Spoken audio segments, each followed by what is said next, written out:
শ্রী শ্রী ঠাকুরের আবির্ভাব তিথি আগামী পরশু সব জায়গায় পালিত হবে এবং সেই বার্ষিক উৎসব নিশ্চয়ই আপনাদের সেই ঠাকুরের তিথি পুজোকে উপলক্ষ করি। আমি ঠিক কত ভালো জানি না, আমার কাছে যতটুকু আমি জেনেছিলাম আর কি প্রতিষ্ঠান সম্পর্কে। তো এবারে আজকে আমার বিষয় হচ্ছে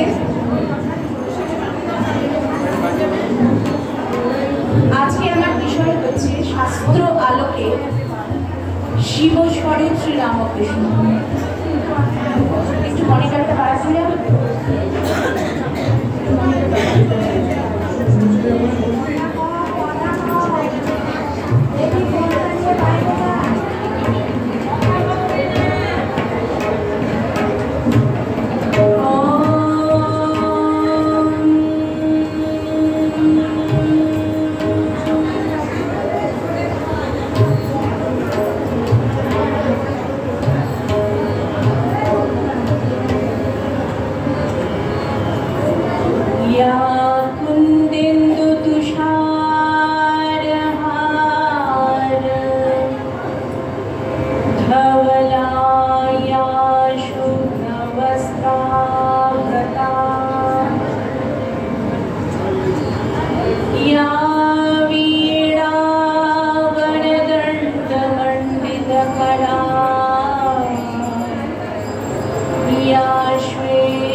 মোটামুটি সবখান থেকে এখানেও যেমন আমাকে বলা হয়েছিল কি বিষয়ে বলবেন একটু জানান। দেখলাম যে শিবরাত্রির পরেই অনুষ্ঠান, তাছাড়া শিবরাত্রির পরেই শ্রী শ্রী ঠাকুরের আগমন এবং ওই ছোট্ট শিশুটি জন্মানোর পরেই সেই ছায়ের গাদায় গড়াতে গড়াতে উনুনের ছাই মেখে ফেলেছিলেন। ধাই মা এসে দেখে অবাক হয়ে গিয়েছিলেন যে সদ্যজাত শিশু কি করে উনুনের ছাই গায়ে মাখে। এরকম অদ্ভুত ঘটনা সত্যিই বিরল। কোনো সাধারণ শিশু, মানব শিশু তেমন হয় না। এই শিশুর যে কিছু একটা ব্যতিক্রমী ব্যাপার রয়েছে জন্মক্ষণ থেকেই আশপাশের মানুষরা জানতে শুরু করলেন। পিতামাতা আগেই জেনেছিলেন অন্যান্য উপায়ে, তো সেই জন্য আমি তাকে আমাকে যখন যোগাযোগ করেছিলেন এখান থেকে, তো তখন আমি বলেছিলাম যে আমি ওই শিবস্বরূপ রামকৃষ্ণ এই বিষয়টি নিয়ে আলোচনার চেষ্টা করব। এখন ঠিক কি কথা আসবে না আসবে ঠাকুরই জানেন, আমি কিন্তু কিছু জানি না, চেষ্টা করি। তা প্রথমেই যে বেদ মন্ত্র স্মরণে এলো সেটি একটু পাঠ করছি।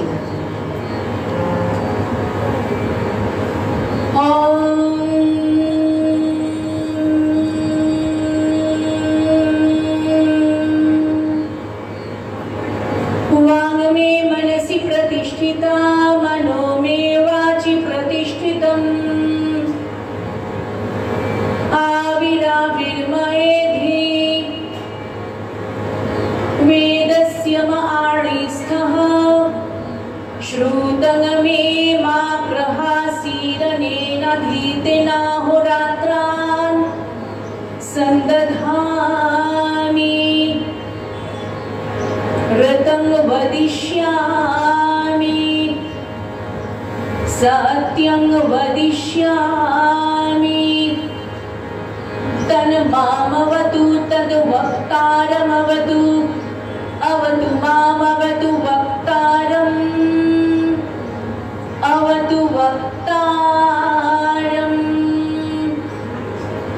ॐ शान्ति शान्ति शान्तिः।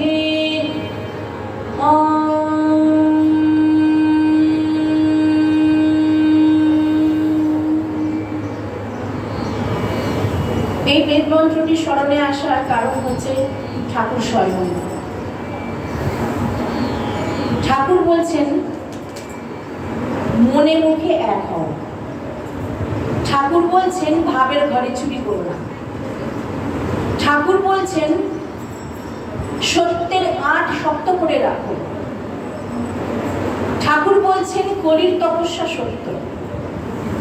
আবার ঠাকুরের কথা পরবর্তীকালে মা আবার বলছেন, ঠাকুরও যে কথা বলেছেন, যে সত্য ধরে থাকে সে ভগবানের কোলে শুয়ে থাকে। এবার এই বিষয়টা নিয়ে আমাকে অনেকেই বলেন, আমরা যে পরিবেশ পরিস্থিতির মধ্যে দিয়ে জীবনযাত্রায় যাচ্ছি, হুবহু সত্যি কথা অনেক সময় আমরা বলে উঠতে পারি না, সমস্যা। হুবহু সত্যি কথা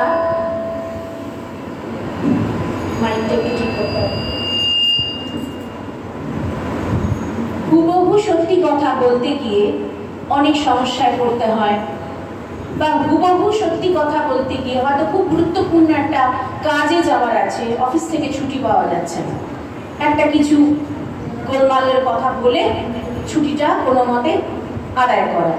এরকম সারাদিন মানুষ করে যাচ্ছে, না উপায় ছাড়া, উপায় নেই বলে করছে। কিন্তু আমি সবসময় মনে করি উপায় নেই এরও আবার একটা কিন্তু উপায় আছে। ওই উপায় নেই বলে আমরা যেটা সবসময় একটা এসকেপ করে যাওয়ার, এসকেপ রুট খোঁজবার চেষ্টা করি, যদি আমরা একটু ঠান্ডা মাথায় চিন্তা করি অন্য কোনো উপায় ঠিক বেরিয়ে যেতে পারে। ওটা চটজলদি স্বভাবে আমরা করে ফেলি, যে একটা কিছু বলে দিই, করে আমার কাজটা করে নিই। আমি তো কিছু খারাপ কাজ করতে যাচ্ছি না, আমার তো খুব গুরুত্বপূর্ণ কাজ, আর সত্যি বললে তো ছুটি পাবো না, তার থেকে একটা কিছু বলে দিই। কিন্তু একটু লক্ষ্য করে দেখবেন, এক সপ্তাহের প্র্যাকটিস, বেশি বলছি না। ঠাকুর বলছেন মনে মুখে এক ঠাকুর। এক সপ্তাহে যদি কেউ ঠিক করে প্র্যাকটিসে করেন যে আমি মনে যা ভাবছি আমি সেটাই বলবো, তার বাইরে একটা কথা বেশি বলবো না, কম বলবো না। সামনে অনেক দিন পরে হয়তো একজন লোকের সঙ্গে আপনার দেখা হয়ে গেল, এই তো আপনার জন্য কি মন কেমন করে, এতদিন পর দেখা হলো, ওটা কিন্তু এক্সট্রা বলা হয়ে গেল। মন কেমন করে না, হঠাৎ দেখা হলো একটা বলার ভাব বলা না, এগুলো আমরা দৈনন্দিন জীবনে ভুল করি। এই ভুলগুলো আমরা যদি শুধরে নিই তবেই সঠিক ঠাকুরের পূজা হবে। হয়তো উৎসব সবসময় চলছে, উৎসব সবসময় চলছে, যাকে নিয়ে উৎসব, যার বাণীকে যদি, তার বাণীকে নিয়ে যদি নিজেদের একটু শুদ্ধিকরণ করতে পারি, মানব জীবনটা সার্থক হয়।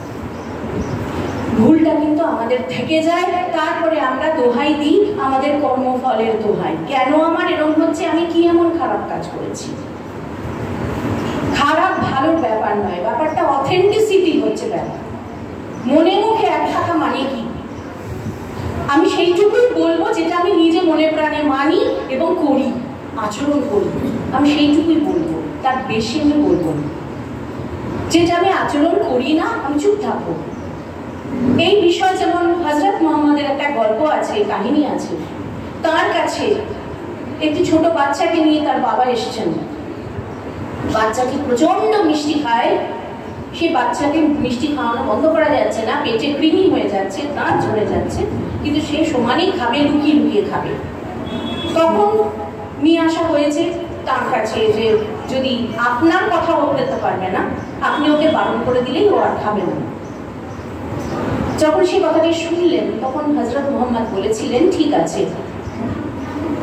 1 মাস বাদে এসো, আমি ওর সাথে কথা বলবো। বাবা নিয়ে গেছেন ছেলেকে বাড়ি। ঠিক 1 মাস পরে ছেলেকে নিয়ে বাবা আবার এলেন। তখন বললেন যে, তখন হযরত মুহাম্মদ বলছেন, বাবা তুমি এত মিষ্টি খেও না, এতে করে এই শরীর তোমার খারাপ হচ্ছে, সবাই তো তোমার ভালো চান, তুমি কথা দাও আর শরীর এরকম নষ্ট করো না, এরকম মিষ্টি আর খেও না। সে বাচ্চাটি বললো, আচ্ছা ঠিক আছে। এবার পিতার হয়েছে জিজ্ঞাসা, এই একটা সামান্য কথা আপনি তো 1 মাস আগেই বলে দিতে পারতেন, এইটা বলার জন্য আপনি 1 মাস সময় কেন নিলেন? বলে, তখন আমি নিজেই মিষ্টি খাচ্ছি, নিজে মিষ্টি খেয়ে একটা বাচ্চাকে আমি বলতে পারি না তুমি মিষ্টি খেও না, তাই 1 মাস আমি মিষ্টি ছেড়েছি, আমি খাইনি, তাই আমি এখন বলার অধিকারী হয়েছি। তাই সেই জন্য ঠাকুর দেখবেন, ঠাকুরের গোটা জীবন চর্চা, তার প্রয়োজন নেই অত কঠোর করবার, তার প্রয়োজন নেই। ঠাকুর বলেছেন, আমি যা করে দিয়ে গেলুম, 16 আনা করে দিয়ে গেলুম, তোদের 1 আনা করলেই হয়ে যাবে।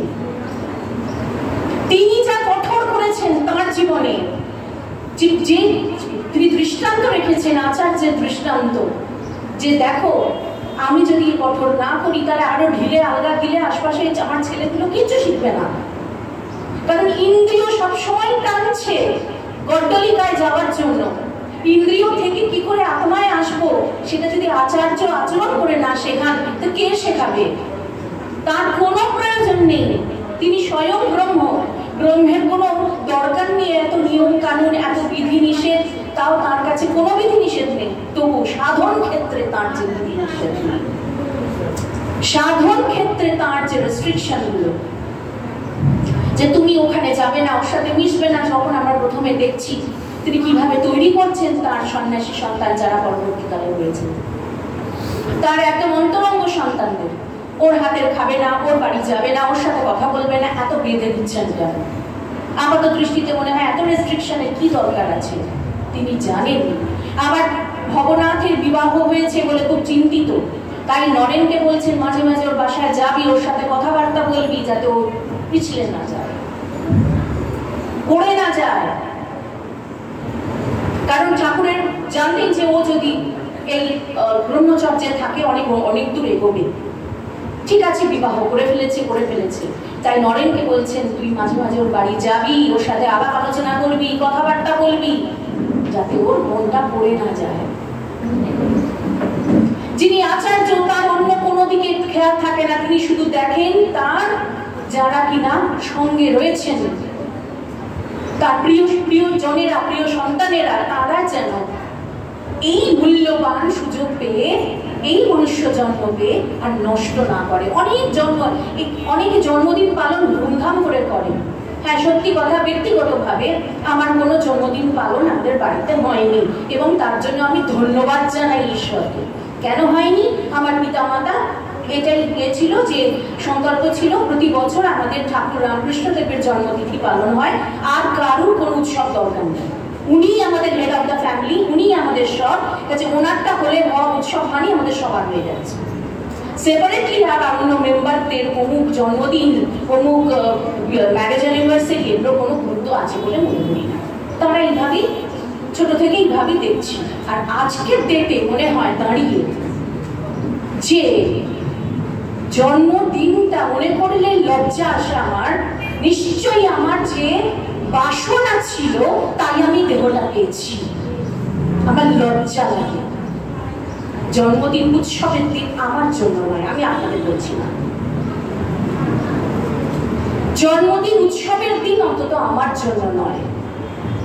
জন্মদিন আমার জন্য অনুতাপ করবার দিন, লজ্জিত হবার দিন। নিশ্চয়ই আমার এক চিন্তা বাসনাও থেকে থাকবে, তাই আমার এই দেহটা আজকে নিয়ে বহন করে বেড়াচ্ছে।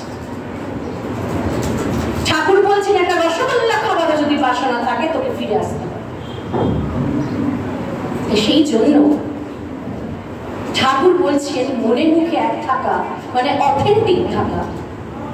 সত্যি যদি কেউ একটা সপ্তাহ অভ্যাস করে মনে মুখে এক থাকা, সে নিজে বুঝবে তার তেজটা কোন জায়গায় গিয়ে পৌঁছায়।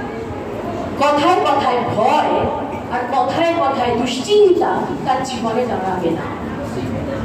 মনে মুখে যে এক, কতটা আমি বুঝছি না বুঝে বলবো না, কতটা আমি পালন করছি পালন না করে একটা শব্দ উচ্চারণ করবো না। আর সারাদিন আমরা অজস্র অনর্গলে সারা দিন ধরে অজস্র মানুষের সাথে কথা বলি। কার সাথে কি বলছি? চৈতন্যে থেকে বলছি তো। ঠাকুর বলছেন চৈতন্য হও। চৈতন্যে থেকে কথাগুলো বলছি তো, বুঝে বলছি তো, জেনে বলছি তো। অজস্র কথা বলছি। ওই যে প্রথমেই বললাম, হঠাৎ দেখা হলো পরিচিত জনের সাথে, অনেকদিন বাদেই তো তোমার জন্য কি মন কেমন করে। হয়তো মন কেমনের প্রশ্নই হয় না, ওটা একটা কথা। তিনিও খুশি হয়ে গেলেন, তাই আমার জন্য তোমার মন কেমন করে। তিনিও খুব আপ্লুত হয়ে গেলেন। দরকার ছিল না, ওইটুকু না বললেও অনেকদিন বাদে দেখা হয়েছে, ওইটুকুতেই যথেষ্ট ছিল। ওটা এক্সট্রা বলা হয়ে গেল, যেটা আমি করছি না।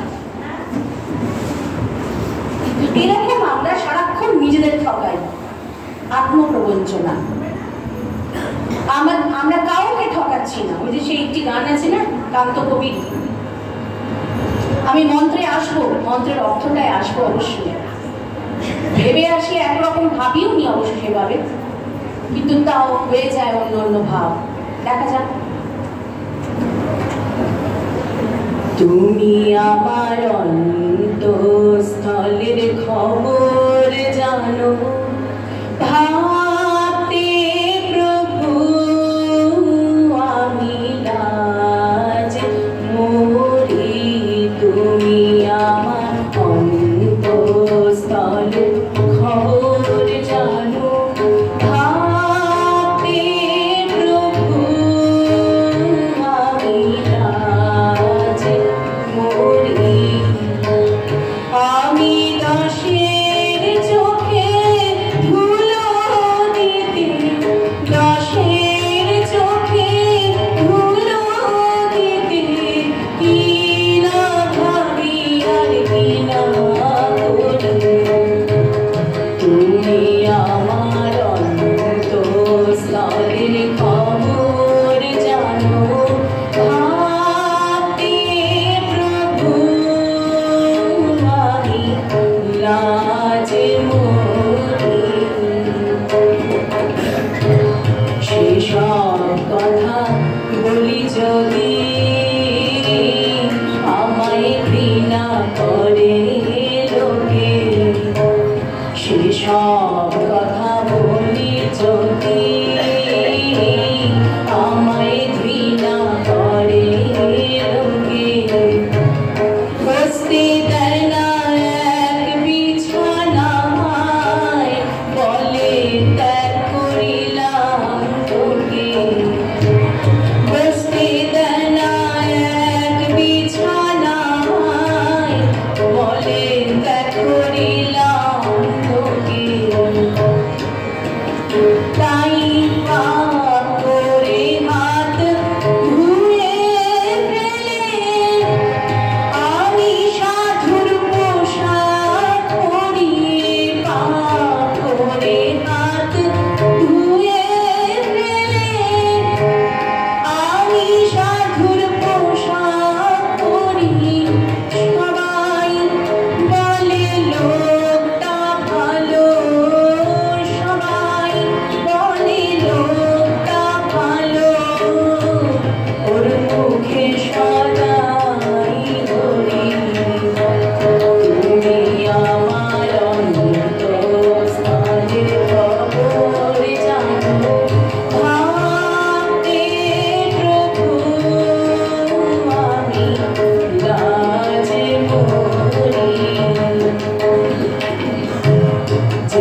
বলা হয় লজ্জা নারীর ভূষণ, আমি বলি লজ্জা মানুষের ভূষণ। যদি মানুষ মানে হুঁশ আনতে চায় তবে, কেননা হুঁশ না আসলে সে তো মানুষ নয়, ঠাকুর নিজেই বলেছেন।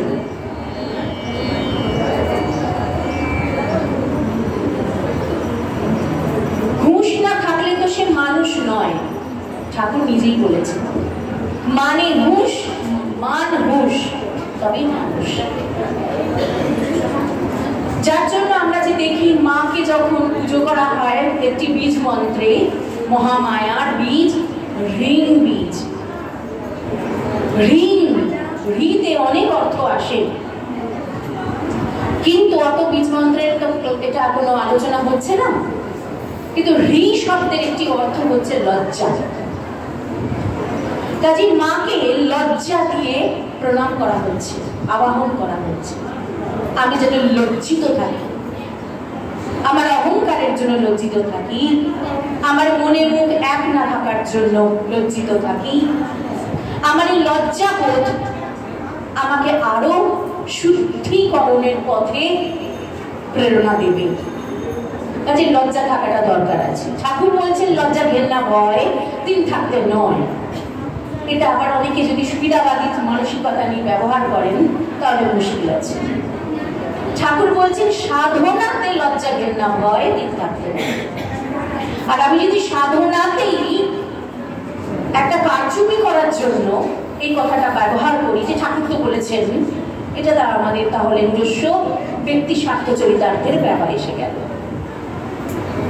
কেউ জানতে পারবে না, অন্তর্যামী তো জেনে যাবেন। তাই দিনের শেষে একটা সারাদিনের কি কি করলাম, কি কি বললাম, কি কি ভাবলাম, একটা ছোট্ট ইন্ট্রোস্পেকশন দরকার আছে। সারাটা দিন পর লোকে বলে সারাদিন বাদে ক্লান্ত থাকে। ঠিক আছে, সারাদিন বাদে ক্লান্ত থাকলেও শোয়ার সাথে সাথে তো কেউ ঘুমিয়ে পড়ে না। সারাদিন পর মানুষ তো শোয় বিছানায় আরাম করে, তখন তো মন অন্য কিছু চিন্তা করে বা মোবাইল নিয়ে ঘাটাঘাটি চলে। কিন্তু শুয়ে যদি অন্তত 5টা মিনিট কেউ ভাবে যে আমি ঠাকুর সারাদিন কি কি করেছি, অচৈতন্য ভাবে করেছি, যা যা কিছু সেগুলি ভুল হয়েছে, যেগুলো চৈতন্য থেকে করেছি সেগুলো ভুল হয়নি। কাজে তুমি আমাকে ক্ষমা করো আর আমাকে শক্তি দাও, কাল যেন আরেকটু আমার হুঁশ বাড়ে। আজকে আমি অনেক হুঁশ কম রেখেছি, বুঝতে পারছি, তো তার জন্য আমি লজ্জিত, ক্ষমা প্রার্থী। কিন্তু আমি হস্তি স্নান করবো না। হাতিরা কি করে? গায়ে কাদা মাখে, জলে গিয়ে স্নান করে, উঠে এসে আবার কাদা মাখে। আমি কথা দিচ্ছি আমি হস্তি স্নান করবো না। আমি তোমার কাছে কথা দিচ্ছি না, আমি নিজের কাছে কথা দিচ্ছি। কারণ আমি তোমাকে ঠকানো মানে আমি নিজেকে ঠকাচ্ছি। যদি সত্যই আমি তোমার সন্তান, তাহলে আমি অথেন্টিক থাকবো, নিজের কাছে নিজে কমিটেড থাকবো। সেই জন্য वाग में मनसे प्रतिष्ठिता, मनो में वाची प्रतिष्ठिता। ঋষি প্রার্থনা শেখাচ্ছেন, বলছেন হে ওম, ওম বলে ডাকছেন পরমাত্মাকে। ওম হে ভগবান, হে পরমাত্মা, হে ব্রহ্ম, কথা দিচ্ছি, আমি প্রতিজ্ঞাবদ্ধ হচ্ছি, আমি সংকল্প করছি যে আমার বাক্য আর মন সিনক্রোনাইজড থাকবে। কেন আমরা চিত্ত চঞ্চল হয় জানেন? এটা একটা কারণ, গুরুত্বপূর্ণ কারণ। আমাদের কথা আর মাথা একসঙ্গে চলে না। কথা আর মাথা যদি একসাথে থাকে, চিত্ত চঞ্চল হওয়া বন্ধ হয়ে যায়। আমি ততটুকুই বলি যতটুকু এই মুহূর্তে বলা দরকার। সবসময় যে লোক কথা আর মুখ একসঙ্গে নেই বলে, মাথা আর কথা একসঙ্গে নেই মানে সে মিথ্যাবাদী, সে কোনো অভিসন্ধি যুক্ত, এরকম কোনো কথা নেই। কিন্তু ধরে নিন আমার এই মুহূর্তে বাংলা ভাষা অভ্যাস করতে বসবো, বাংলা ক্লাস। আমি বাংলা ক্লাসের খাতা খুলে আমি এখন ইকোনমিক্সের পড়া ভাবছি, তাহলে আমার মনটা ওখানে চলে গেল। আমি কিন্তু মনে মুখে এক হলাম না। আমি মুখে হয়তো বাংলাটা পড়ছি চিৎকার করে করে, কিন্তু আমার মাথায় ঢুকছে না, কারণ আমার অন্য জায়গায় মনটা রয়েছে, সেটা হচ্ছে ইকোনমিক্সের বই নিয়ে। তখন আমার সঙ্গে সঙ্গে কি করা দরকার? হয় বাংলা বইটাতে পুরো মনোনিবেশ, আমি বাংলা বই বন্ধ করি, ইকোনমিক্সের বই খোলা উচিত। তবে আমার মাথা আর মুখ একসাথে গেল, আমার হারমোনিয়াম আসলো, চিত্ত চঞ্চলতা বন্ধ হলো। মনে মুখে এক থাকাটা শুধু নীতি বাক্য নয়, মনে মুখে এক থাকাটা হচ্ছে নিজের শান্তিপূর্ণ জীবনযাত্রার একটা সব থেকে বড় সহজ সাধ্য একটা উপায়। আমার আননেসেসারি কথা, অতি অপ্রয়োজনীয় কথা কেন, যেটুকু কথা আমার না বললে নয় এই মুহূর্তে ওইটুকুই বলি। কারণ আমি যখন কথা বলতে থাকি আমার হুঁশ থাকছে না, আমি অবান্তরভাবে কিছু মাথায় তখন রেলগাড়ির মতো ছুটতে থাকছে আর আমি অনর্গল বলে যাচ্ছি। এবার একটা কথা থেকে 10 রকম কথা আসছে, সামনের মানুষ 10 রকম উত্তর দিচ্ছে, তাতে করে একটা গোলমাল, সমস্ত এনার্জি বেরিয়ে চলে গেল। ক্লান্তি লাগছে, ভালো লাগছে না, ঘুম আসছে। কারণ ঘুম আসার তো কথা নয়, ক্লান্তি হওয়ার তো কথা নয়, আমি অনেক শক্তি ক্ষয় করে ফেলেছি। যে শক্তিটা আমি সঞ্চয় করলে আমার কাজে লাগতো, আমার অন্য কাজে মন দিতে পারতাম। তখন মনে হচ্ছে আজকে আর সে শক্তি বেঁচে নেই ওই কাজগুলো করার জন্য, থাক কাল করবো। এই কাল কাল কাল করে মহাকালের গ্রাসে আমাদের চলে যেতে হয়। ঠাকুর বলছেন কাল হবে, পরশু হবে, কি রে আজ হবে, এখনই হবে, এই মুহূর্তে হবে। আন্তরিক হলে হবেই হবেই হবে। তবে সেই জন্য সবাই বলে রামকৃষ্ণ কথামৃতে ঠাকুর কি সহজ করে বুঝিয়েছেন, সহজ করে তো বুঝিয়েছেন। সেই সহজতাকে আমরা প্রাত্যহিক জীবনে কতটা নিচ্ছি এটা কেউ কাউকে বিচার করার ব্যাপার না, নিজেকে নিজে বিচার করার ব্যাপার। মা বলছেন অন্যের দোষ না দেখতে, নিজের দোষ দেখতে বলছেন যদি শান্তি পেতে চাও। সেটা নিজেকে আমি কতটা বসে আছি, প্রতিদিনের প্রার্থনা এটাই থাকা দরকার যে অন্তত আমি আমার জন্য ভাবছি, আমি কাউকে এখানে জ্ঞান দিতে আসিনি, আমি নিজেকেই নিজে জ্ঞান দিচ্ছি। কারণ এই যে সরস্বতীর আসন, এই আসন থেকে যে বাণী আসবে আমি মনে করি আমাকেই দেওয়া হচ্ছে, সেটা চিৎকার করে বলছি বলে সবার কানে ঢুকছে, যদি মনে মনে বলতাম নিজেকেই শোনাতাম। তো এবার কথা হচ্ছে বাংমে মনসে প্রতিষ্ঠিতা, মনোমে বাচি প্রতিষ্ঠিতা। আমার যেন মন বাক্যে প্রতিষ্ঠিত থাকে, বাক্য যেন মনে প্রতিষ্ঠিত থাকে। তা না হলে আবির্মায়েতি, আমি জানি ঋষি বলছেন তুমি আবির্ভূত হবে না, না হলে সত্যের আবির্ভাব ঘটবে না। আমি যদি মনে মুখে এক না থাকি সত্যের আবির্ভাব ঘটবে না, সত্য প্রকাশ হবে না। সত্য কাকে বলা হচ্ছে? সে অজানিত তত্ত্বকে, যাকে জানলে সব দুঃখ মিটে যায়, যাকে জানলে সব ক্লেশ শেষ হয়ে যায়, যাকে জানলে জন্ম মৃত্যুর এই চাকা থেকে চিরতরে বেরিয়ে যাওয়া যায়। তাহলে সেই সত্যকে জানতে গেলে মনে আর মুখে এক হওয়া আবশ্যক। এরপরে ওই মন্ত্রে বলা হচ্ছে শ্রুতং মে মা প্রহাসীরনেনাধীতে নামরাত্রান সন্ততামি ঋতং উপদিশ্যামি সত্যং উপদিশ্যামি। যে আমি কথা দিচ্ছি, শ্রুতং যা যা আমি শুনে আসছি এতকাল ধরে, যা যা কিছু আমি গুরু মুখে, আচার্যদের মুখে, ঋষিদের মুখে, শাস্ত্র মুখে, মহাত্মাদের মুখে, যারা কিনা সেই বিজ্ঞ মানুষ, যারা কিনা মানুষকে সাউন্ডটা চলে গেল।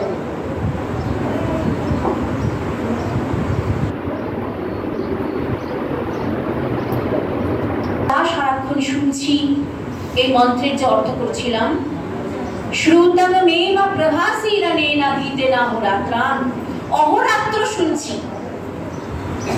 দিবারাত্র শুনছি। সেটিকে আমি কি করব? স্বাধ্যায় করব, মনন করব, জীবনে চর্চায় নিয়ে আসবো। আমি কথা দিচ্ছি। ঋষি এই কথাটা কার কাছে দিচ্ছেন? ব্রহ্মের কাছে তথা নিজের কাছে। কারণ ব্রহ্মের কাছে যখন তিনি, ঈশ্বরের কাছে যখন তিনি প্রতিজ্ঞা করছেন, আশপাশের লোক তো কেউ নেই, তিনি নিজেই সেটা বলছেন। তার মানে সেই কথায় তার আরো দায়িত্ব থাকার কথা। সেই জন্যই তিনি এইভাবে বলছেন যে প্রতিদিন যদি তার কাছে এইভাবে তুমি প্রতিজ্ঞাবদ্ধ হও, তাকে কথা দাও যে দুনিয়ার কেউ জানবে না, তাকে ঠকালেও সে আমাকে বলতে আসবে না, শাস্তি দিতে আসবে না, দরজার সামনে এসে চিৎকার করে বলবে না যে তুই আমাকে ঠকিয়েছিস, তুই আমাকে মিথ্যা কথা বলেছিস, তিনি কিচ্ছু বলবেন না। কিন্তু তাতে করে কি হবে? আমি গ্লানিযুক্ত হচ্ছি, কালিমা আমাতেই লিপ্ত হচ্ছে। কাজে আমি যদি শুদ্ধ থাকি যতটা পারি, বাকি শুদ্ধতার ব্যাপার তিনি করে নেবেন। শুদ্ধতা আর কিচ্ছু না, চিত্তকে শান্ত রাখা। আর চিত্তকে শান্ত রাখতে গেলে মনে মুখে এক হওয়াটা ভীষণভাবে জরুরি। সেই জন্যই ঠাকুর বলছেন যে সত্যের আঁট যার থাকে সে ভগবানের কোলে শুয়ে থাকে। ঠাকুরের সত্যের আঁটের কোনো তুলনা আছে বলে আমি মনে করি না, কারণ এইরকম ভাবে সত্যের আঁট আর কেউ দেখার নেই। যদি বলেছেন আমি তোমার বাড়ি যাব, সারাদিনে নানান মানুষের আসা যাওয়া কথাবার্তা ভুলে গেছেন, হঠাৎ রাত্রি 10টার পর মনে পড়েছে আরে আমি তোকে কথা দিয়েছিলাম আজকে ওর বাড়ি যাব, ভুলে গেছি। তিনি ওই রাতে ছুটেছেন, তার বাড়ির দোরগোড়া পর্যন্ত ঘুরে এসেছেন। দরজাটা হয়তো তখন মানুষ ঘুমিয়ে পড়েছে, ডাকাটা সমীচীন হবে না, কিন্তু তার দোরগোড়া পর্যন্ত তিনি চৌকাঠটায় পা লাগিয়ে এসেছেন যে আমি কথাটা সত্যি করলাম। কোথাও গিয়ে বলেছেন তাকে আহারের জন্য রাত্রিবেলা 900 গজে লুচি দেওয়া হয়েছে, তিনি বলে ফেলেছেন আর লুচি খাবো না, কিন্তু ঠাকুর বলছেন তারপরে মনে হলো একটা খেলে ভালো হতো, কিন্তু যে বলে ফেলেছি সত্যনিষ্ঠা নষ্ট হবে, সেজন্য আমি আর চাইলুম না। যদি কখনো বলেছেন যে আমি একটুখানি ঝাউতলার দিকে যাব, অর্থাৎ তার হয়তো একটা প্রয়োজন পড়েছে প্রকৃতির ডাকে সাড়া দেওয়ার জন্য, তাতে করে তার প্রয়োজন নেই, এবার বুঝতে পারছেন যে না দরকার নেই, তবুও তিনি গাড়ু আর গামছা নিয়ে ঝাউতলা থেকে ঘুরে এসেছেন। আপাত দৃষ্টিতে লোক বলে পাগলামি, এগুলো পাগলামি নয়। যিনি অধ্যাত্মে চলেন তিনি জানেন পাগলরাই পাগলের মর্ম বোঝে। সেই জন্য তিনি কেন এগুলো করেছেন, নিজে না করলে তার সঙ্গে যে ছেলেরা থাকতেন তখন তারা তো শিখবে না। তারা দেখছেন যে কিভাবে ঠাকুর সত্য পালন করছেন, যা বলছেন মুখে বলে ফেলেছেন যতটা কাজে আমাকে করতেই হবে, অন্তত ছুঁয়ে আসতে হবে, একেবারে স্কিপ করে যাওয়া যাবে না, একবারে ডিঙিয়ে যাওয়া যাবে না, ওই পরে একটা এক্সকিউজ খাড়া করা যাবে না ওই জন্য হয়নি। মানুষ সামান্য ছোট ছোট জিনিস, সামান্য ছোট ছোট জিনিস, মানুষের সময়ের জ্ঞান নেই। কাউকে বললো হয়তো আমি অমুক সময় যাব, দেখা গেল 2 ঘন্টা লেট করে সে আসছে, তারপরে বলছি এই হয়েছিল তাই হয়েছিল। আমি যখন বলেছি অন্তত আগে পৌঁছে যাই। আর সত্য রক্ষার প্রশ্নে পৌঁছানোর কথা আবার মনে আসছে, যেমন গুরু তার তেমন চেলা। নরেন্দ্রনাথ বলেছেন যে আমি আগামীকাল 3টের সময় আসবো, কিন্তু তিনি হাঁটা লাগিয়েছেন, হাঁটতে হাঁটতে দক্ষিণেশ্বর পৌঁছে গেছেন 3টের আগে, আধ ঘন্টা আগে, 2:30টার সময় পৌঁছে গেছেন। ঠাকুর দেখতে পেয়েছেন যে নরেন ফটকের ওপারে দাঁড়িয়ে আছে, কিন্তু ফটকের এদিকে আসছে না, 3টে বলেছেন। ঠাকুরও সেরকম গুরু, তিনি হাঁটতে হাঁটতে ফটকের কাছে চলে গেলেন, গিয়ে দুজনে, একজন ওদিকে আর একজন এদিকে কথোপকথন হচ্ছে। ঠাকুরও বলছেন না কি দরকার, এত আগে এসে গেছিস, চল তোকে ভেতরে নিয়ে বসাই না, তিনিও তা করলেন না। ঠিক ঘড়িতে 3টে বাজলো, ফটক খুলে ঘরে ভেতরে নিয়ে আসে। এই হচ্ছে টিচিং। আচার্য এমনই হবে, নয়তো এমনি এমনি শুধুমাত্র ফটো পুজো করে কিছু লাভ নেই, মূর্তি উপাসনা করে লাভ নেই।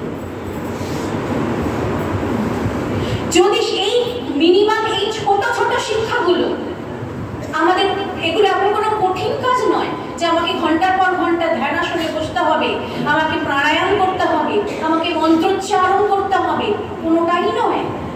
সারাদিনের অ্যাক্টিভিটিতে আমি কতটা অথেন্টিক আছি, যেটা বলছি সেটা করছি কিনা, যেটা ভাবছি সেটা বলছি কিনা, যেটা বুঝি সেটা বলি কিনা।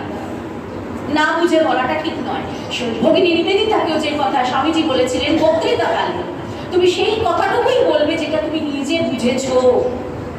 এরকম অজস্র কথা থাকে যেগুলো হয়তো শাস্ত্র গ্রন্থে, যেগুলো আমরা হয়তো সব সময় একসাথে বুঝে উঠতে পারি না, সময়ে সময়ে বুঝি।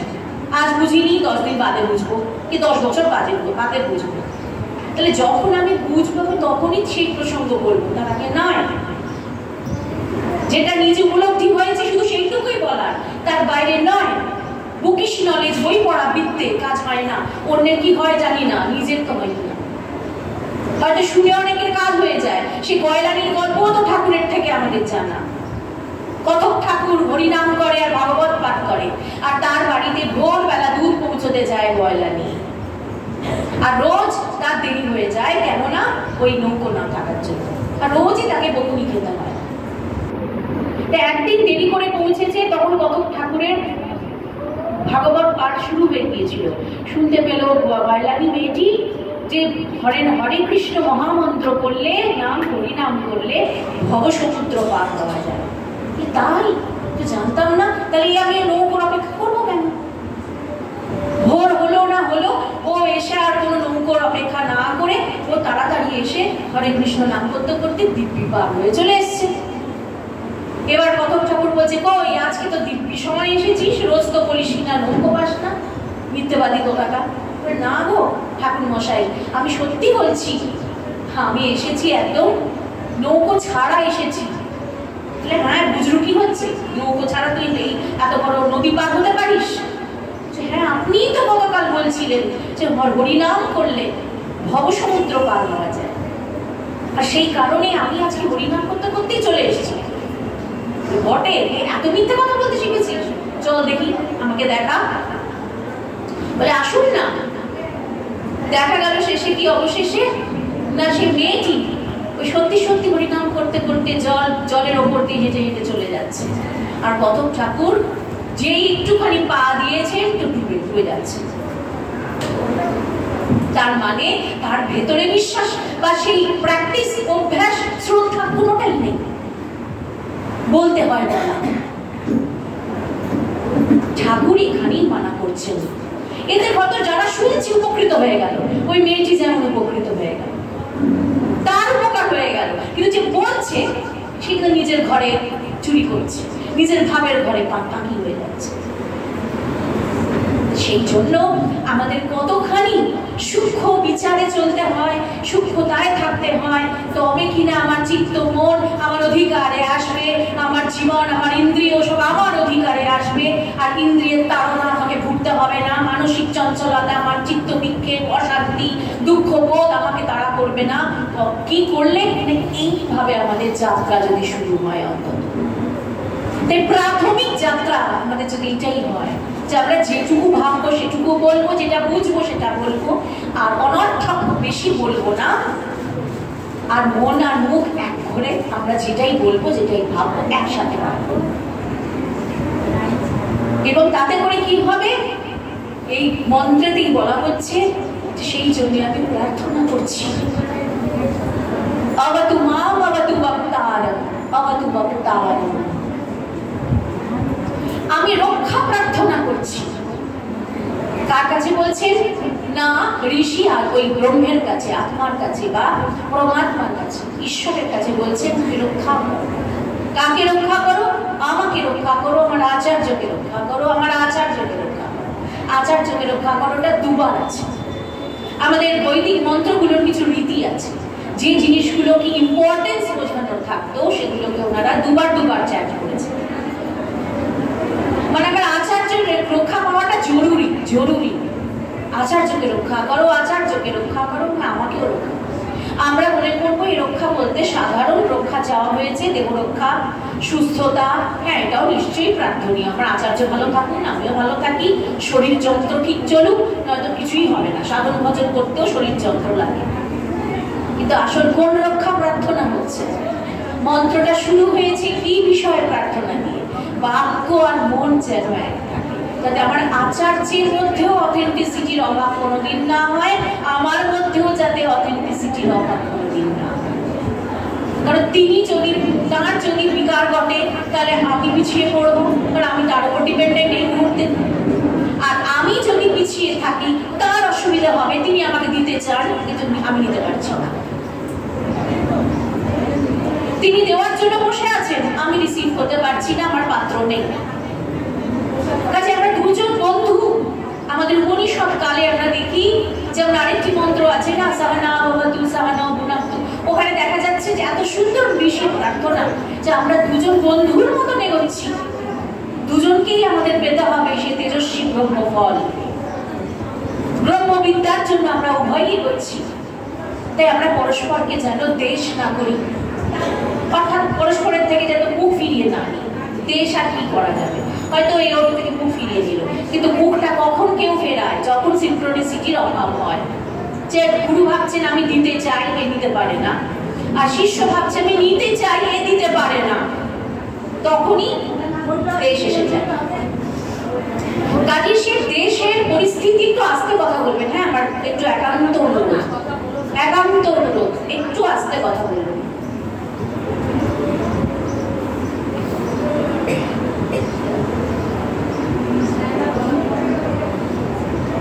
তো সেই জন্য যদি আমাদের দিতে গিয়ে দেওয়ার লোক না পাওয়া যায়, আর নিতে এসে যে দেওয়ার জন্য বসে আছে তার কাছে দেওয়ার মতো কিছু না থাকে, তখন তো একটা বিশাল মুশকিলের প্রশ্ন।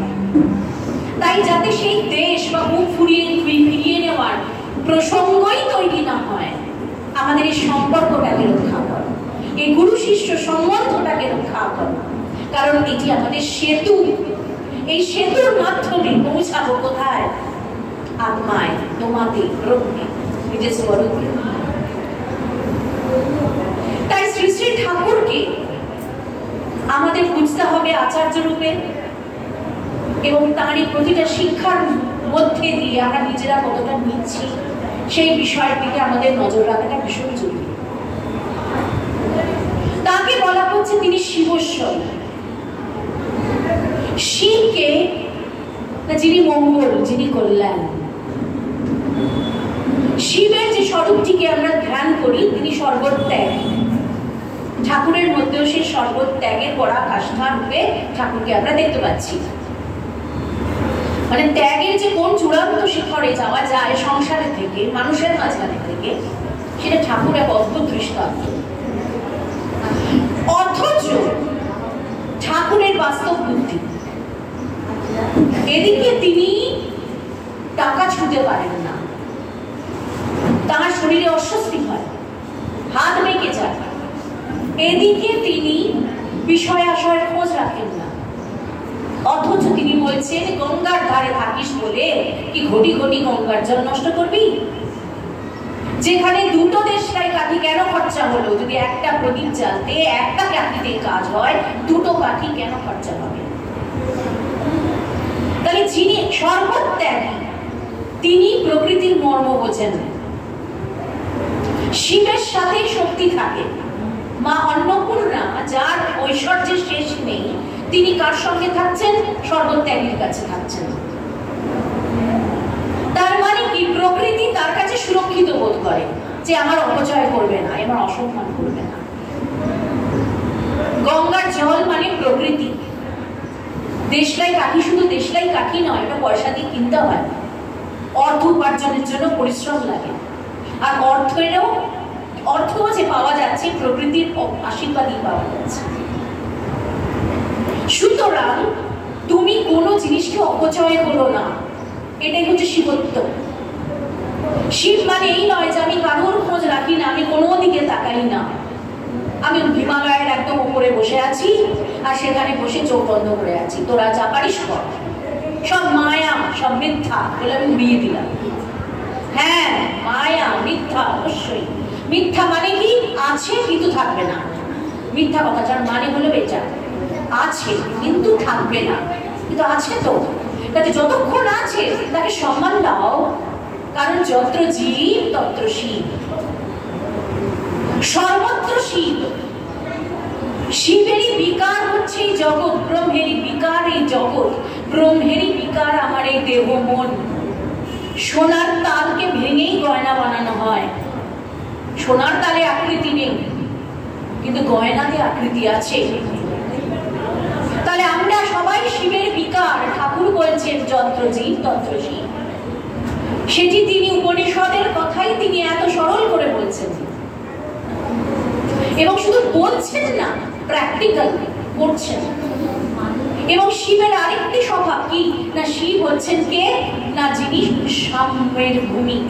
শিবের কাছে সবাই থাকতে পারে। যদি আপনারা গোটা ভারতবর্ষ ঘোরেন দেখবেন কোনো শিব মন্দিরে বাধা নেই, সবাই এসো, সবাই বাবার মাথায় জল দাও, সবাই তাকে গায়ে স্পর্শ করো, ঘি মাখাও, মধু মাখাও, কেউ মানা করবে না। কিন্তু এটা কোনো নারায়ণ মন্দিরে চলবে না, বা অন্য মন্দিরেও চলবে না, কিন্তু শিবের কাছে সবার জায়গা।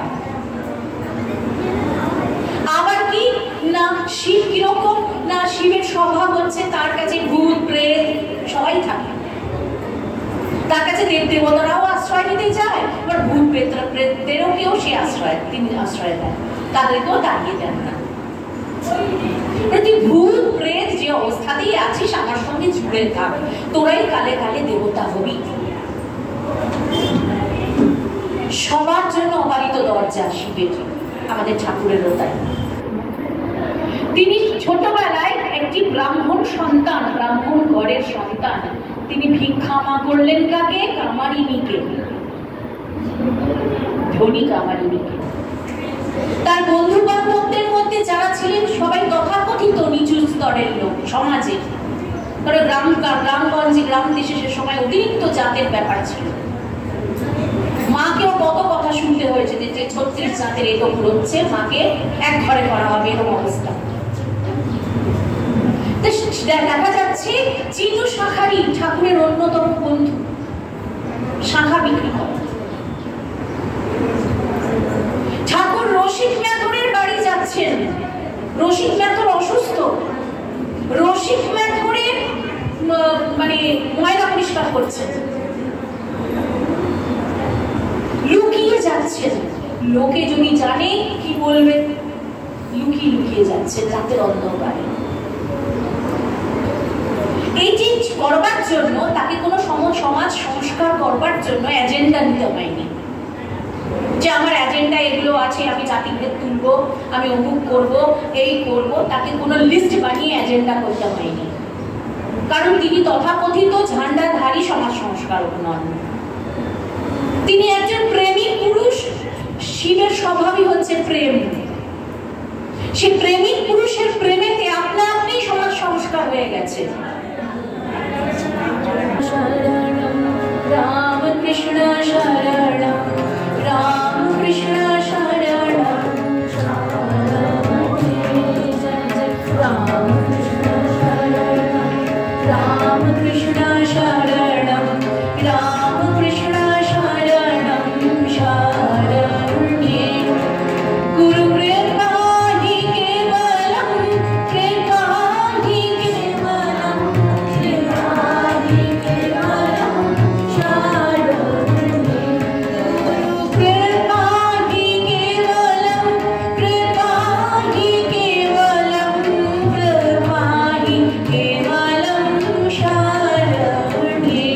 জয় জয় রাম কৃষ্ণ শরণম, রাম কৃষ্ণ শরণম, রাম কৃষ্ণ শরণম শরণ্যে। রাম কৃষ্ণ জয় জয় রাম কৃষ্ণ, রাম কৃষ্ণ জয় জয় রাম কৃষ্ণ, রাম কৃষ্ণ জয় জয় রাম কৃষ্ণ, রাম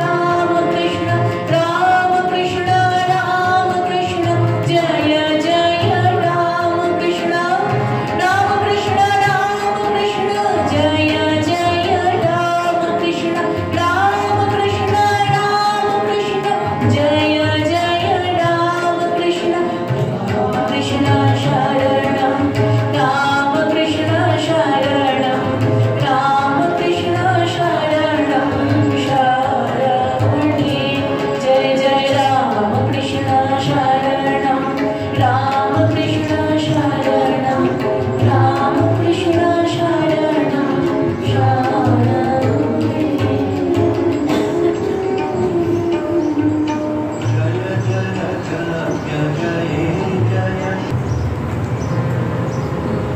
তো এবারে যে কথা প্রসঙ্গে লোডশেডিং হলো বলে কথাটা যাই হোক ছন্দ কেটে গেল, তা এখন কথা হচ্ছে তার শিবস্বরূপতার অনন্ত মানে পরিচয় তার জীবনীতে তার লীলা নাট্যে আমরা দেখতে পাচ্ছি। অত ব্যাখ্যার আর সময় বিশেষ নেই। তো এই সময় শিববন্দনা হচ্ছে যখন, ঠাকুরকে আমরা শিবরূপে, আনন্দ রূপে, সুন্দর রূপে বরণ করি, কিন্তু মনে মনে পূজা করব, কারণ আমাদের কাছে এখন তো পূজার কোনো উপকরণ হাতের কাছে নেই। মন্ত্রের দ্বারা সে অঞ্জলি, মন্ত্রের দ্বারা সে পূজা হবে, কিন্তু সেই পূজা হবে যে এই মন্ত্র কোথা থেকে আসছে না, এই মন্ত্র আসছে আমাদের ব্যাসদেব মতান্তরে আচার্য শঙ্করের লেখা এই মানস পূজা। এই মানস পূজা স্তোত্রমের মধ্যে আমরা দেখতে পাচ্ছি কি না, মানস পূজা স্তোত্রমের মধ্যে বলা হচ্ছে যে তুমি শিবের বন্দনা করো, কিন্তু সে শিব কেমন কেমন করে তুমি বন্দনা করবে তাকে। রত্নৈকল্পিতমাসনম মহিমজলैः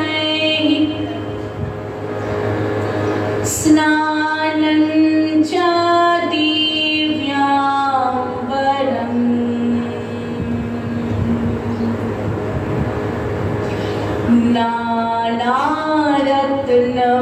নানারত্নবিভূষিतं মৃগমদা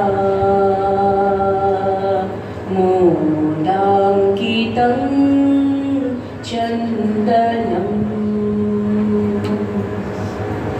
জাতি চম্বক বিল্বপত্র রচিতম পুষ্পং চ ধূপং তথা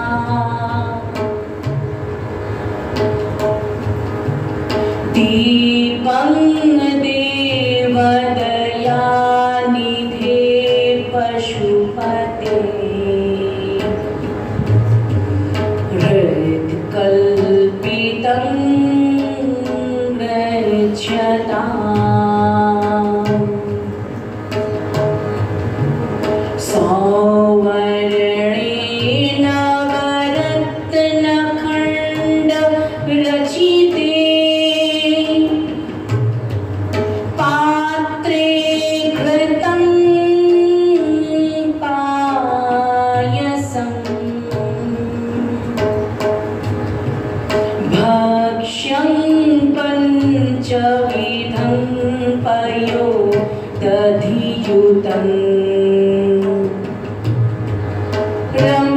रम्भाफलं पानकम्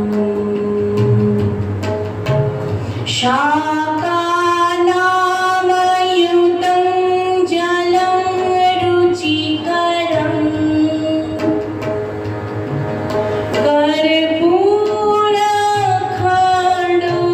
कर्पूरखण्डोज्ज्वलम्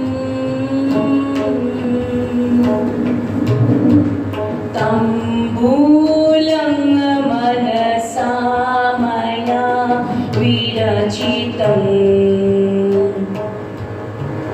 भक्त्या प्रभो स्वीकुरु छत्रं चामरयोर्युगं व्यजनकम् चादर्शकं निर्मलं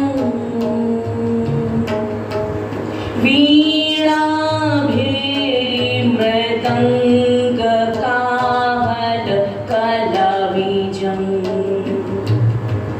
गीतं च नृत्यं तथा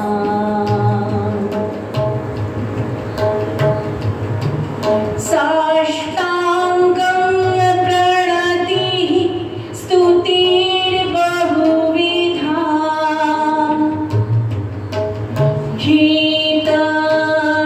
गीतात्समस्तं मया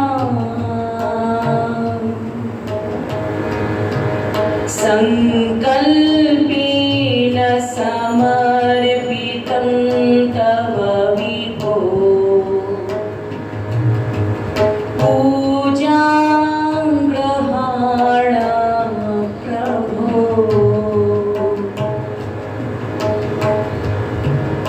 आत्मा त्वं गिरिजामतिः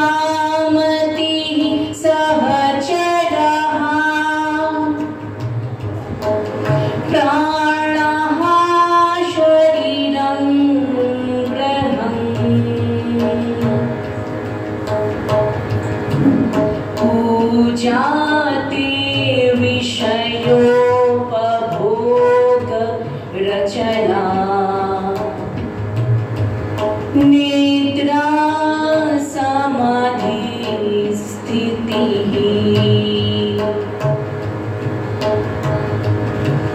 संचारः पदयोः प्रदक्षिण विधिः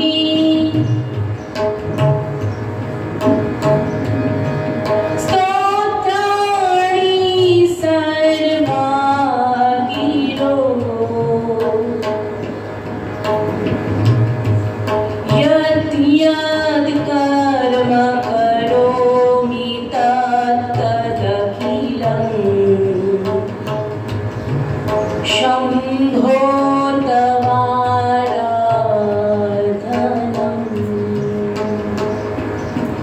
शम्भो तवाराधनम्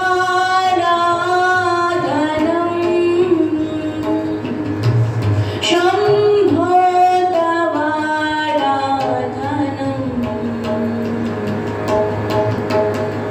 शम्भो तवाराधनम्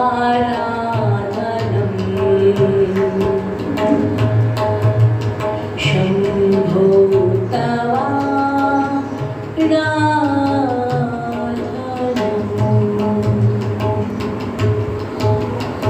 এই যে মানস পূজা স্তোত্রটি এটি এত সুন্দরভাবে লেখা, এটি ব্যাসদেবের লেখা নাকি আচার্য শঙ্করের এই নিয়ে মতদ্বন্দ্ব আছে। যিনি লিখে থাকুন দুজনই আচার্য, কিন্তু আসলে তো এসেছে সেই পরম শক্তি সরস্বতীর কাছ থেকে এই বাণী। এত অসাধারণ এই মানস পূজা, যেখানে বলছেন আমি রত্নে কল্পিত মান সনং হিমাচলে, আমি ঠান্ডা জল রেখেছি তোমাকে স্নান করানোর জন্য, তুমি অনেক দূর থেকে আমার ঘরে যেন এসছো, আমি ঠান্ডা জল রেখেছি তোমাকে পূজা স্নান করানোর জন্য, এবং আমি যে আসন তৈরি করেছি সেটা হচ্ছে রত্ন খচিত, কিন্তু একটাও হাতে করতে পারিনি, সব মনে মনে রচনা। যদি কেউ মনে মনে একটা রত্ন সিংহাসন তৈরি করে, যদি মানুষ পূজা খুব সাংঘাতিক জিনিস, যে আমি আজকে ঠাকুরের জন্য যে রত্ন বেদি বানাচ্ছি, এবার সেই রত্ন বেদিটা তৈরি হবে, তারপরে আমি ঠাকুরকে আবাহন করবো। এই রত্ন বেদি বানাতে বানাতেই দেখা গেল হয়তো তার 10 বছর কেটে গেল, তার মনটা তো দৌড়চ্ছে, মনকে বারবার ফিরিয়ে এনে এনে সে রত্ন খচিত সেই অপূর্ব সুন্দর ঠাকুরকে মনের মতন করে একটি আসন তৈরি করে আমি বসাবো মনে মনে মানুষ পূজা। এবার বলছেন এটা দুরকম রাস্তায় মানুষ পূজায় দেওয়া হয়েছে। একটা হচ্ছে যে হয় তুমি এরকম ইমাজিনেশন, পাওয়ার অফ ইমাজিনেশন, এই কল্পনা শক্তি ব্যবহার করো, কারণ মনটা তো কিছু না কিছু নিয়ে ব্যস্ত থাকে, তার থেকে আজে বাজে জিনিস থেকে তুলে তুমি যদি ঠাকুরের জন্য সিংহাসন মনে মনে কল্পনা করো, তাতে তোমার মনটা শুদ্ধ হচ্ছে। আর আজে বাজে চিন্তা না, আমার এখনো ঠাকুরের সিংহাসন পুরো তৈরি করা হয়নি, আমি চুপ করে বসি বাবা, বসে বসে আমি ঠাকুরের সিংহাসন রচনা করি, তৈরি করি। ঠাকুর তোমার কোন রকম রং পছন্দ, ঠাকুরের সাথে যেন মনে মনে কথোপকথন, সেই রঙের পাথর বসিয়ে বসিয়ে সেই মণিরত্ন খচিত করে এখানে একটা মানুষের তৈরি করা হয়েছে, কি সাধকের হৃদয়ে তৈরি হয়েছে ঠাকুরের সিংহাসন। এবারে মনে মনে তোমাকে তো স্নান করাতে হবে, তাই আমি ঠান্ডা জল রেখেছি, ক্লান্ত হয়ে আসবে, তাই তোমাকে স্নানের জল, সেটাও মন থেকে মানুষে সেই ঠান্ডা জল।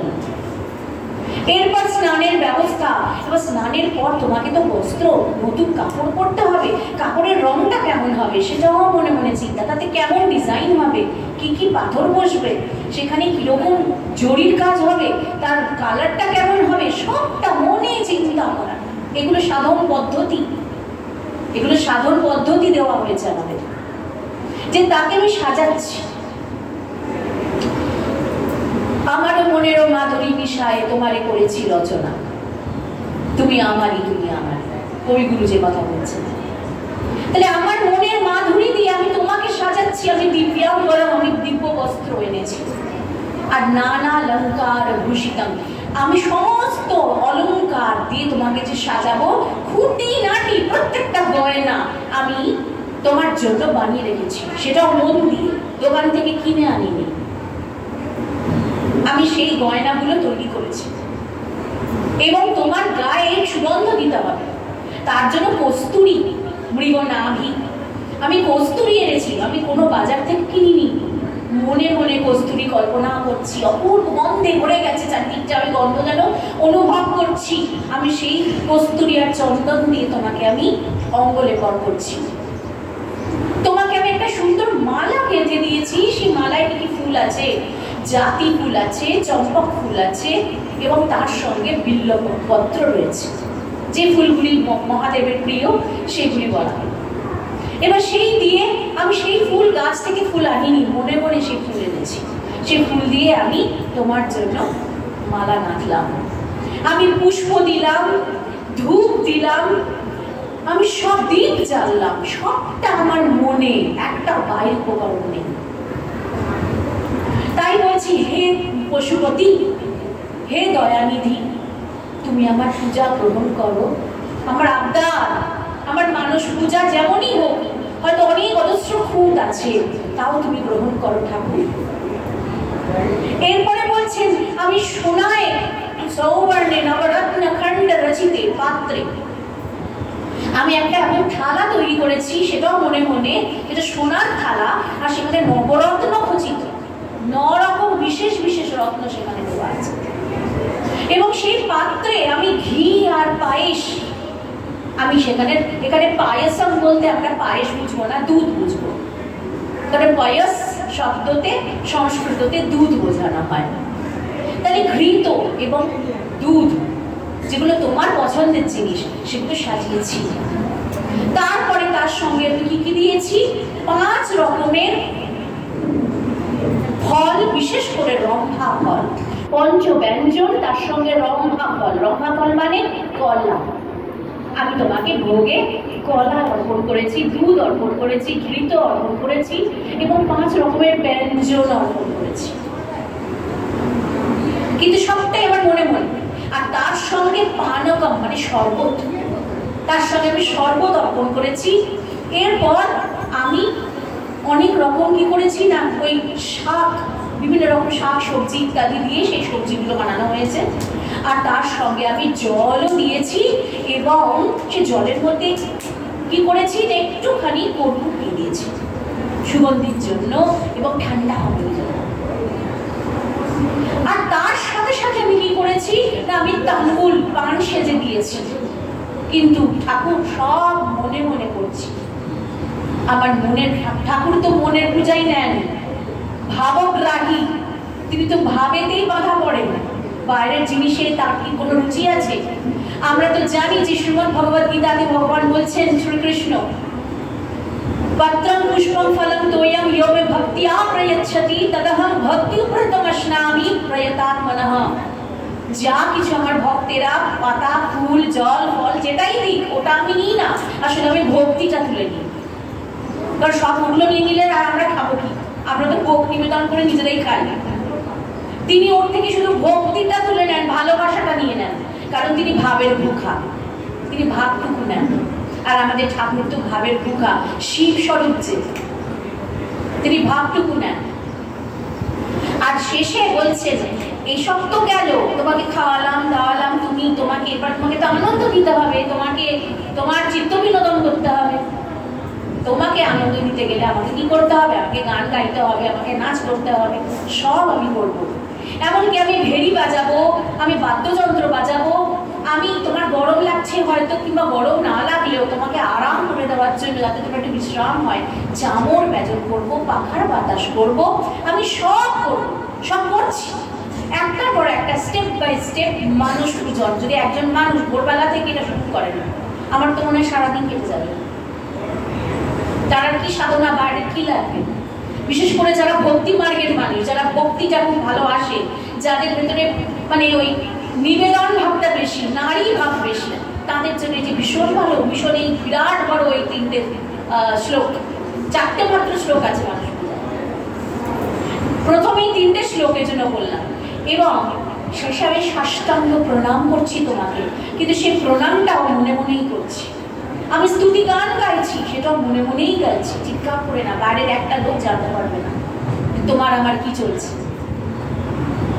এবং এইভাবে আমি আমার যে সমস্ত সংকল্প, অন্য কোনো সংকল্প নেই, আমি যাতে তোমাকে ঠিক করে সেবা করতে পারি, ব্যাস এইটুকুই আমার সংকল্প। তাহলে আমার এই সেবা তুমি গ্রহণ করো প্রভু, আমার এই পূজা গ্রহণ করো। আর একদম শেষ যে প্যারাগ্রাফটা, এইটাই হচ্ছে মোস্ট ইম্পর্টেন্ট। এত ভাব আসবে না, এই ভাব আসা চারটিখানি জিনিস নয়। এই ত্রিগুণাতীত, শিবের মতন ত্রিগুণাতীত হলে সেই ভক্তের হৃদয়ে এই ভাব আসবে। ঠাকুর বলছেন ভাব পাওয়া কেউ তো চারটিখানি কথা রে, যদি ভাব কোনো মতে পাস, দেখিস ভাব নষ্ট হতে দিস না। অনেক যত্ন সাধ্য সাধনা করে লোকে একটা ভাব পায়। ভাবকে হাট করে ধরে রাখতে হয়, শক্ত করে ধরে রাখতে হয়, ভাব যাতে নষ্ট না হয়। ভাব পাওয়া যায় না, সে ভাবেতে যত্ন দিতে হয়। কাজে এই ভাব আসতে আমার কথার বিরামের প্রায় সময় হয়ে যাচ্ছে। তাহলে এখানে আমরা দেখছি এই তিনটে প্যারাগ্রাফে যা বলা হলো, এই অনেক উচ্চকোটির ব্যাপার। চিত্ত নির্মল হতে হতে, চিত্তে যখন আর কারোর জন্য জায়গা নেই, শুধু তোমার জন্য জায়গা, তখনই এই প্রেম আসতে পারে। ত্রিগুণাতীত, তোমার থেকে কিছু চাওয়া নেই, পাওয়া নেই, কিচ্ছু নেই। তুমি আমার প্রাণের প্রিয়তম, তোমাকে আমি ভালোবাসি, ব্যাস একটাই কথা। কেন বাসি কোনো কারণ নেই। তখন এই প্রেমের ভাবে সে মানুষের তাকে পূজা করতে পারে, এইরকম ভালোবাসা দিয়ে, এরকম যত্ন দিয়ে। কিন্তু শেষের প্যারাগ্রাফটা সব থেকে ইম্পর্টেন্ট, এটা সবার জন্য কাজে লাগবে, সর্বজনীন সমস্ত মানুষের জন্য। আত্মা ত্বং, এই যে আমি রাত দিন আমি আমি করছি না, এই আমিটা আসলে আমি না, মানে দেহ আমি না। এই আমিটা যখন আমি বলবো, খেয়াল যেন থাকে, সে আমি। আত্মা ত্বং, এই যে আমি বলার হুঙ্কার ছাড়বার আগে একটু চিন্তা করে যেন করি, এই আমি বলবার যে শক্তিটা আসছে, সে হচ্ছে আসল আমি। আমি বলে চেঁচানোর ক্ষমতা আমাদের নেই।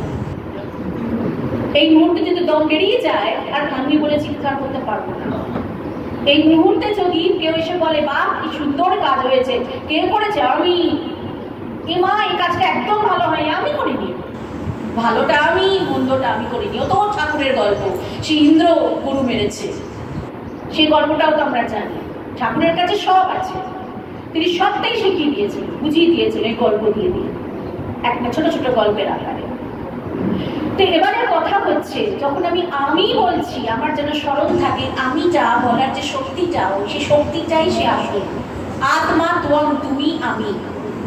আর গিরিজা মতিহি, আমার যে বুদ্ধিটা, সে হচ্ছে মা পার্বতী গিরিজা।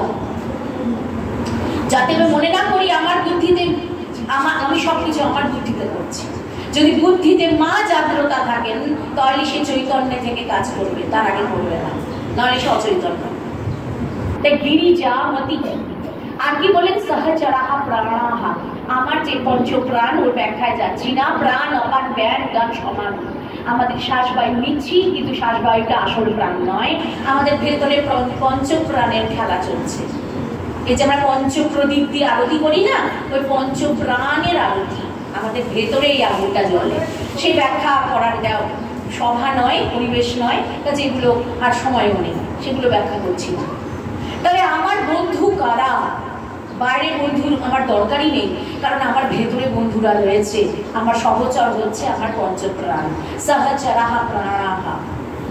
এবং তারপরে বললেন কি না, পূজা না শরীরম গৃহম, এই যে শরীরটা তোমার ঘর, কারণ এই ঘরের মালিক তুমি। এই শরীরটা ঘর, শরীরম গৃহম।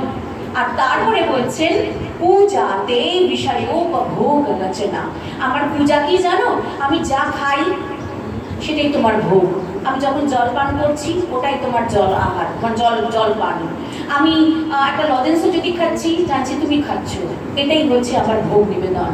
বিষয়োপভোগ রচনা, আমি চোখ দিয়ে কোনো বস্তু দেখছি, আমি জানছি এটা তোমার ভোগে যাচ্ছে, তোমাকে নিবেদন করা হচ্ছে। এই হচ্ছে অ্যাওয়্যার থেকে, চৈতন্যে থেকে বা কনসিয়াস থেকে কাজ করা, ইন্দ্রিয়কে ব্যবহার করা। এটাই আমার পূজা, আমি আর বাইরের পূজা জানি না। এই লাস্টের প্যারাগ্রাফটা সর্বজনীন, সমস্ত বয়সের মানুষ করতে পারে, ছোট থেকে বড়।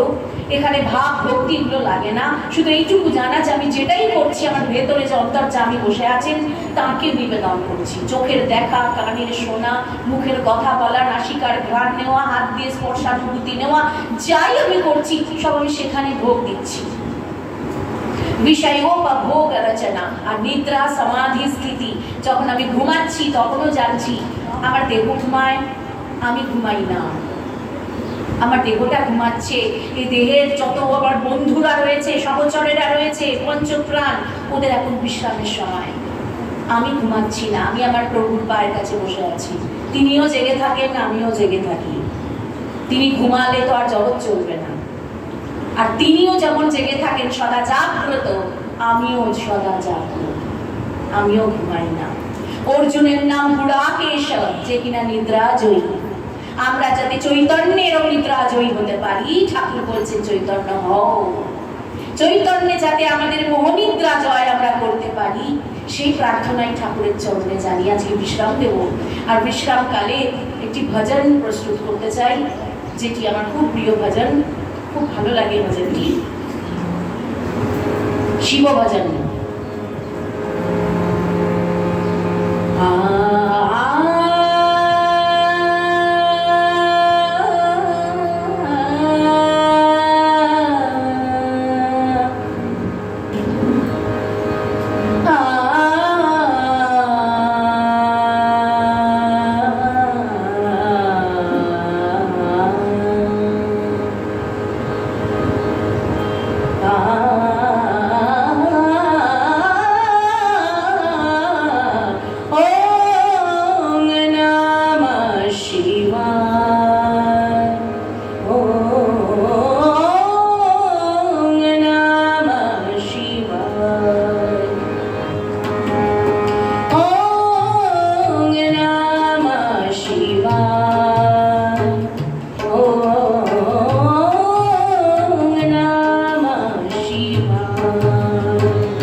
শরীর মন ক্লান্ত হলে ভেতরেই আসতে হয়, আর ভেতরে এলে তবেই তার প্রকাশ বোঝা যায়। আর শেষে বলেছেন যে হর সপনা এক সাপ হ্যায়, প্রত্যেকটা যে বাসনা একটা সাপের মতো মনের সাথে পেঁচিয়ে আছে। কাজে বিষ কখনো যে অমৃত কি বিষ কি কখনো অমৃত দেয়? কেন এতে এত যত্ন করছো? কোনোদিন বাসনায় তৃপ্তি পাবে না। মা বলছেন ঠাকুরের কাছে যদি চাইতেই হয় নির্বাসনা প্রার্থনা করো। তাই আজকে শ্রী শ্রী ঠাকুরের চরণে মনে মুখে এক থাকার প্রার্থনা, সত্যের হাটে থাকার প্রার্থনা, প্রত্যেকটি কাজ কর্ম চৈতন্যে থেকে করবার প্রার্থনা এবং নির্বাসনার প্রার্থনা নিয়ে আজকে বিশ্রাম দিচ্ছি। আপনাদের সকলকে আমার আন্তরিক প্রণাম, শ্রদ্ধাঞ্জলি। আসুন সবাই মিলে একটু নাম করি। ঠাকুর হরিনাম কত ভালোবাসতেন, হরিনামে বলতেন ওর শালা নাচ কর, এই কথাও তো বলেছেন।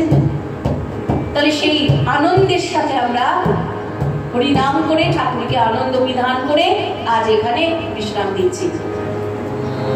হরে কৃষ্ণ কৃষ্ণ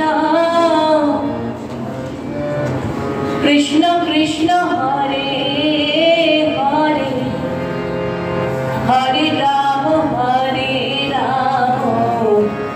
রাম রাম হরে হরে, হরে কৃষ্ণ কৃষ্ণ কৃষ্ণ কৃষ্ণ হরে হরে, হরে রাম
पूर्णमादाय पूर्णमेवावशिष्यते।